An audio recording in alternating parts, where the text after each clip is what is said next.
tomorrow plus 2 result. Advanced wishes to all students. நான் இப்போ ஒரு முக்கியமான தலைப்பில் பேசணும்னு நினைக்கிறேன். மாற்றி யோசிங்க. என்னென்னா, இதில் குட் மார்க்ஸ், நல்ல மார்க் எடுத்தவங்களுக்கு நோ இஷ்யூ, அவங்களோட கேரியரை பில்ட் பண்ணுறதுக்கு நிறையா சான்சஸ் இருக்குது. முன்ன பின்ன மார்க்கு கம்மியாக எடுத்தவங்க நிறையா கன்ஃபியூஸ் ஆவாங்க. அதை விட பேரண்ட்ஸு கம்பேர் பண்ண ஆரம்பிச்சிருவாங்க. நல்ல மார்க் தயவுசெய்து பேரண்ட்ஸ்ட்டு அதான் சொல்கிறேன், நோ இஷ்யூ. நல்ல மார்க் எடுத்தால் வெரி குட், என்கரேஜ் பண்ணுங்கள், தப்பு இல்லை. மார்க் கம்மியாக எடுத்தாலும் ஒரு பிரச்சனையும் இல்லை.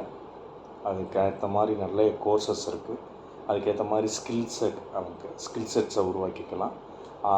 நாலேஜை அப்ளை த்ரூ நாலேஜாக அவன் மாற்றும் போது அவனுக்கு நிறைய எம்ப்ளாயபிலிட்டி க்ரியேட் ஆகும்.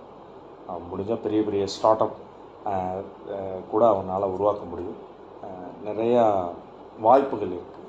அதனால் தைரியமாக எடுத்த மார்க்கை பெருமையோடு நீங்கள் அடுத்த கட்டத்துக்கு போகணுன்னு சொல்லி வாழ்த்தி விடைபெறுகிறேன்.